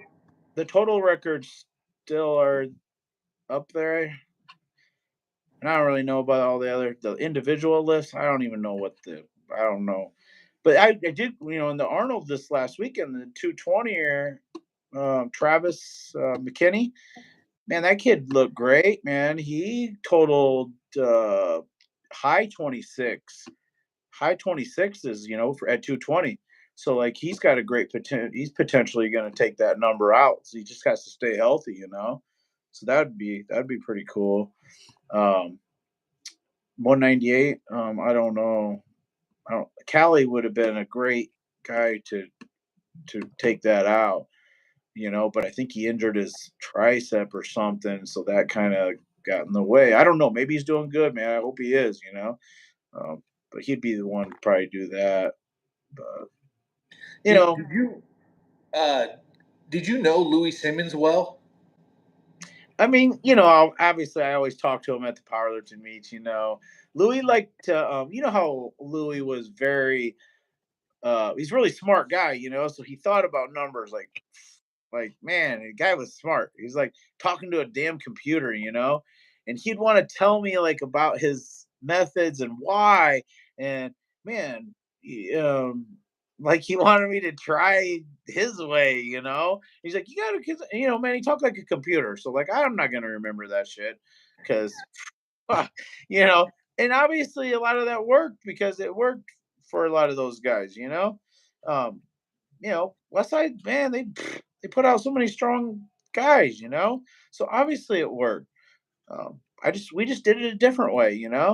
Um, I honestly feel like Westside could have even had even better lifters if they wore their gear more. I remember talking to Dave Hoff, and like there was a while, like he squatted 1,000. First teenager to squat 1,000, and then he like forgot how he did it, and he was squatting in the eights again. And I remember being at a pro-am, and he's like, "What the heck am I doing wrong? What is going on?" And I'm like, man, you got to start wearing your gear more, man. You don't wear your gear enough. Like, how are you supposed to perform in something it's not like second nature to you? Even if you up your raw strength, it's not like the same when you put the gear on. Like, unless you have the gear 100% mastered, then you're leaving weight on the platform. And then he started wearing his gear all the time. We can see where that got him. And obviously he's figured other things out too with bench shirts and whatnot. But I know he started wearing his gear way more. He changed his time to working out. He's doing it at night, which caused conflict with with Louis. And he did that for so long. And then now look at he's got the night crew. And he's not a West Side no more. But I know that caused conflict with Louis. But you gotta have the gear down or you're leaving numbers on the platform. So How did you train? Like, what did it look like your training routine? my training, we benched on Mondays. Wednesdays we deadlifted.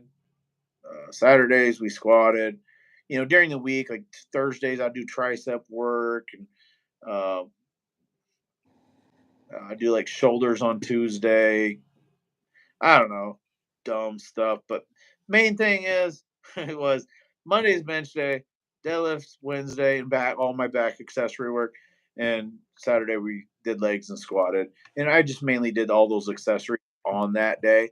Like the only thing is, like I said, is Tuesdays it was shoulders, and I might have did like some biceps and heavy like tricep work on Thursdays. But other than that, that's like what we did. And did you just go up to a heavy weight, or like what was your like? I think I heard you say that you used to just max out all the time, or it was like a competition when you train. Like when we squatted, like Saturdays, Rick goes off. He trained us on the bar speed and how the bar moved. If the bar's moving good, he would take you up and keep taking you up, keep taking you up. I mean, a lot of times at the beginning, if you were, at the beginning, lifter is not like, an elite. When you're an elite lifter and towards the end, when you're hitting these big numbers, you didn't need to take as many hits because you're going pretty heavy. Like, you know, to get us strong, we would single on the way up and might double down. We do a lot of reverse bands, overloads. And that took us to a certain spot. And then once you got your numbers so high, especially even pound for pound, um, we do things so much weight with the suit bottoms on, so much with the straps up, so much with reverse band. Like you'd want to, like, if we knew the next meet we were going into, our opener was going to be 1,000 pounds, you're going to feel 1,000 pounds in some shape or form every week. So it might be starting out with reverse bands, and then it might be he's going to build you up, and you go past that, and then you're going to be doing 1,000 pounds with your straps down until now you got your straps up, and then you're doing well over that. I mean, but some shape or form, you're going to be doing your opening it. You're going to be hitting that every week. We even did it the week before meets, and we didn't. We went that heavy. Whatever your opener was, you were hitting that 7 days out. So I mean, but So we in had your mind, was it a lot of like skill development? Because that sounds like that's like a skill to max out. And then were you building your strength by doing like the bodybuilding? It sounds like you did kind of bodybuilding. well, we did build our strength by like the heavy overloads with the reverse bands. Like, he would really overload us. We might do two really like we do like a 70-pound jump, depends on what band they were.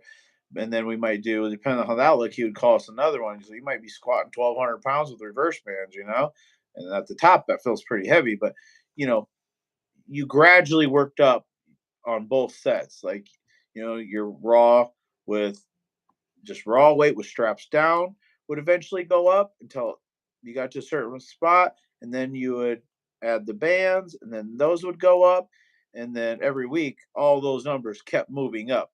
Like, then we could, when you felt like you were getting so heavy with the straps down, like, okay, man, he's getting to a point where with straps down, that's kind of where he's maxed out at. So next week, now we're going to add straps up, and then we'll go up past that. But we're going to also do the same thing with bands, so we can even go heavier on bands. And but like it was like there was a lot of strong guys in there, so like we were all trying to like out squat each other, so no one wanted to be that guy that was the last one or the one that didn't get to go heavier. So he used we used the reverse bands. I mean, a lot. Yeah, you Uh, didn't want to be the guy that rung the bell and quit. yeah. You wanted to be the one that had the highest number. But so, with equipment, start out with in briefs. We do things in briefs heavy, switch to suit bottoms, and then bottoms with straps up. And that's just kind of like stages that we trained in. But we trained in our gear a lot. So like you had it down come the day of the meet. Like you had it down. So that's what I feel like you have to do. Like, cause I mean, if you're gonna play football, you probably ought to play with a football, not a basketball. I mean, you playing with because that's what you're playing with the day of the show. So that's what we did. We didn't like we're gonna get strong over here, and then we're gonna be able to come over here, and it should have made this stronger. Like, we got stronger on the one thing that you have to do in the meet, and you got really good at it. You got to be like a professional. You got to know how to use exactly where you push your knees, exactly where you place everything, and that's how you get good in it is by doing it all the time. Did you like switch out bars and stuff a lot? Did you do that kind of stuff like West Side, or so it was always straight bar, always the same technique? Yep. I mean, the assistance work, heavy good mornings or like, we would do other things on the assistance work that also make you strong. But as far as squatting, we always squatted with the straight bar. Like always competition. Did you do like box squats or was it like free squats? We never box squat. We only, Never. we never box squat because you can't box squat in a meet. So he's like, we're not box squatting. You're not going to squat like that in a meet. So we never box squatted. Wow. So totally different than West Side then in that sense. Yeah. Yep. But you had to learn on your own, like how to set your hips back. You still got to reach back. You still got to push your knees open. You got to learn those things, and to get to depth without a box there too, because you have to do it like that in the meet. But I'm not saying they're not great tools or anything. It's just not what we did. Yeah, no, I mean there's a logic to it that the way you're explaining it is like and that I mean it probably works differently for everybody too, right? Like some people might Yeah. respond I just, better one I way or just, the other. I mean, I think too, at some point, if you take a great athlete and you had him train both ways, he's probably going to be great both ways. There's more than one way to get there. There's not only just one way to get there.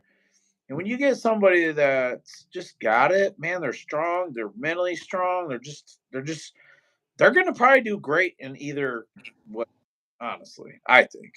Like it's more the person than the method. I mean, obviously the method works too, but if you got a great method but you got a guy that's a head case, how great is it going to work?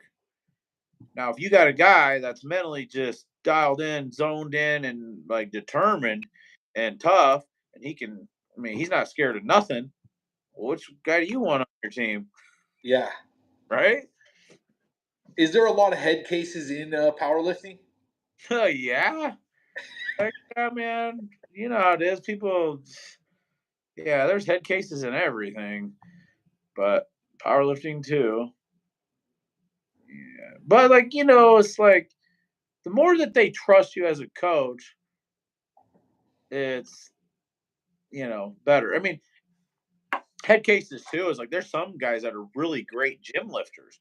Man, they're really strong in the gym, and they go into a meet with some pressure on them, and they suck. I mean, man, they can't hold it together. Man, they're too nervous. Man, they go to meets and they can't put it together. Which I understand. Like a big part of that is you just have to get more meets under your belt, and you just have to do more, and eventually you're just going to be more mature as a lifter because you've put the time in and you've competed so much. It's just like you realize it's just like another day, and you just only get good at things by doing them a lot. It doesn't matter what you do. You get good at things, you just got to do them a lot. That's why I tell my guys, do all the meets, man. Let's do them all. Like, I mean, I mean, that's what we do. The more time you do it, the way I look at it too, is more chances that you have to hit something big. So I always wanted to do all the meets. Yeah. Yeah. So that's something that could actually be developed then you're saying is your it's not just a somebody's good on performing on competition day and some people just aren't. You could Yeah, actually some people put a lot of pressure on themselves. Some people, there's a lot of different things that go on in people's heads. But the only way that you can, uh, get through that is to put yourself in those situations a lot. I mean, anything you've done in your life, if something's been not, it's very uncomfortable. You don't like something. If you put yourself in that position a whole bunch of times, eventually, if you keep doing it, you're going to deal with it. You're going to adjust, and you're going to be able to figure it out. yeah. Um I'm sure you probably got to like go eat dinner with your family or something. So, if you could just to wrap this up, what would you want to tell like your members or the people on your team or people about your gym, like the values that you have? I mean, they probably know. I'm guessing from the type of person you are, but like maybe something people wouldn't know, or just something that means something to you about Big Iron Gym. What would you want to say about that? Like maybe some core values and what it means to you. that people might not know too, or I would maybe that they do know? I would just say for like what means a lot to me and what Big Iron Gym and what God has just put me in this place, to I don't know, the spot that I'm in, I guess, to be around a bunch of people, to meet people is man, we're all just living life. We're all trying to get better at things. Not nobody's perfect. And so like helping people, no matter what it is or what they're going through, I'd say helping people be the best version of themselves is where it's at, man. It's not we all got different goals, different things that are important to us. But everybody's is different, and that's okay. So just be there for people, man. Um, Going through life, um, you never know when your time's up. And like, what? Think about the things that. What do you want to be remembered of? I want to be remembered of, man. I never judged nobody, man. No matter what people went through, I really, um, I really wanted the best for people, and hopefully, I did it right with whoever's watching or my members. Hopefully, I did it right with them. Hopefully, I talked to them. Hopefully, I treated them good. Hopefully, I helped them in some sort of way, looking at something correctly. I'm an imperfect person, so sorry if I did things wrong, but um, I just don't judge anybody, man. I just try and help people for where they're at. And it's just simple, man. That's it. Get a goal. See yourself doing the things that you dream about, and and really like you can do them. But you have to have a plan. If you can't see it, then no one's going to see it. But if you can see something and visualize it, and your heart's in it, you can pretty much do whatever you want to do. But at the end of the day, what do you want to be remembered as?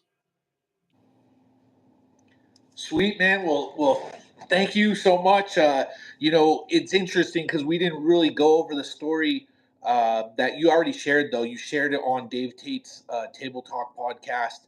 So anybody that's listening to this, just look up Shawn Frankl on Elite FTS, the Dave Tate's Table Talk podcast. Listen to that podcast, and also I saw one you did with Mark Bell's on Mark Bell's podcast where you shared the story about Rick and how you led him to God. Right there at the end of his life. Um, that was the greatest thing I ever heard, man. And I think a lot of it from me, I was just like,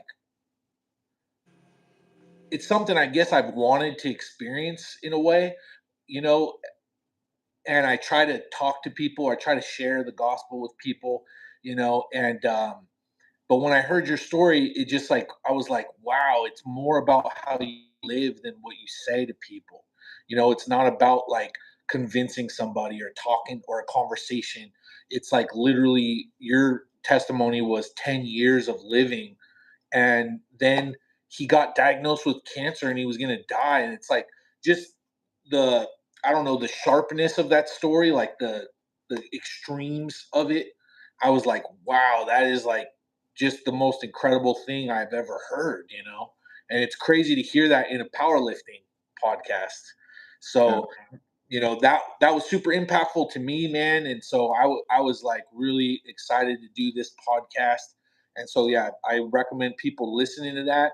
And yeah, you're talking about God speaking to you, and I actually got really nervous, man, before doing this podcast, which I don't get nervous. I'm not that type of person, but because God told me that this was going to be the most impactful podcast I ever did. And I was like, wow. And so I'm going to share it. I'm definitely going to share it. I know a lot of power lifters, tons. I got tons of connections with tons of power lifters. So I'm going to share this. And I didn't plan on you sharing all that stuff about God, which I think coming from a guy like you will actually reach people and resonate, and they'll actually listen because they respect who you are as a person, just like Rick did. I didn't plan on it either. Honestly, I didn't really know what you're going to ask. I'm just like going in, just be real. Like, yeah, honestly, even Rick's funeral, man, like at Rick's funeral, they asked about six or so of us to speak. and that they were going to give us a time to go up front and speak. And I thought of so many different things, and I'm like, Rick just wants real. So like, I'm not writing nothing. I'm going to go up there and I'm just going to share Rick, whatever's in here, and just say it.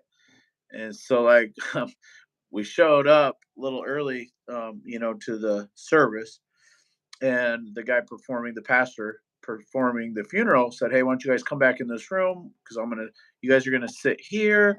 Do you have what you're gonna say ready and this and that?" And all these guys are pulling out their papers and all this. I didn't have anything, and I'm like, okay, these guys are all organized here, and I'm just winging this. But like, man, like if I was talking to Rick, man, he just wants to hear from me, like what do you got to say, man? Like, so I just want to just be real. And that's today, doing this. There was nothing planned, man. I didn't have a plan like, oh, I want to talk about God and this and that. I just came in here to talk. Whatever comes out, whatever, man. So that's what I did. Hopefully it did. Hopefully, even if it impacted one person, um, to challenge their faith with God. I mean, man, everybody's, he did it for all of us the same, man. Like, you don't have to be he did everybody special to him, Every person is special to God. He made you, So you are the one. You are the one that can make a difference in people that me and you, we will never be able to reach people um, that God has in line for somebody else to meet. And good thing that there's a lot of us that God puts different people in all of our paths. And some of these people listening, you might be the person in the path to reach somebody that I'll never be able to reach or that you will never be able to reach, but you are the one.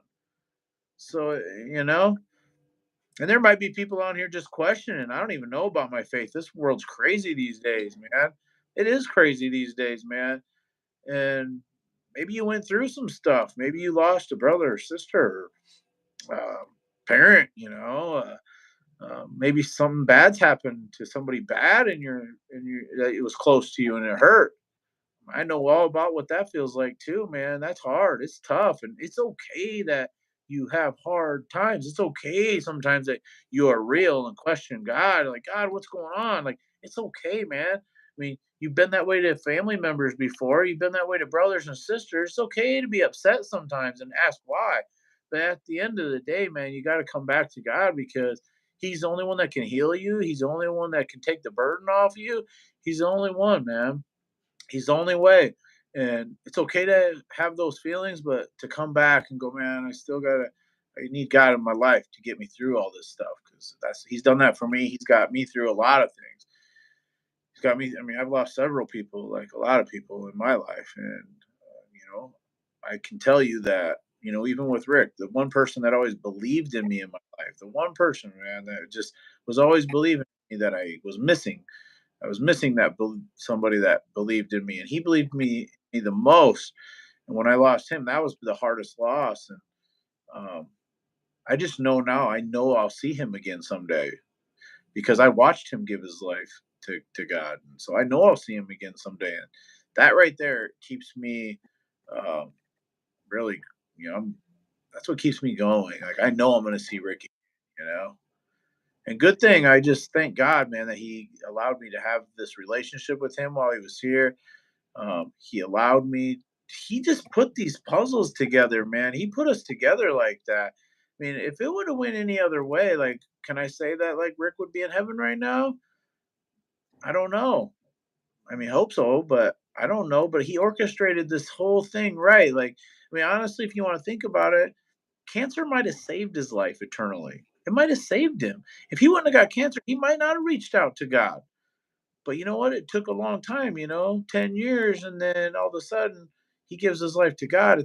It's the timing, It's like it's the timing that matters. And right at the end, all you have to do is accept him. It doesn't matter how long you've been a Christian. God doesn't go, hey, how long you been a Christian? I'll let you know if you can make it in or not. You don't do that. You don't care if it's you're on the very tail end of passing, and if you're asking for forgiveness and reaching out to him, he's gonna grab you, man, because he wants you. So. Well, I'm going to title this podcast "Be Real" with Shawn Frankl, Big Iron Jim. Be real, brother. Hey, thank you, man. Thank you Hey, so thanks much. for having me, man. Appreciate it. Yeah. All right, brother. Have a good night. All right, you too. God bless. Good. God bless. Bye bye.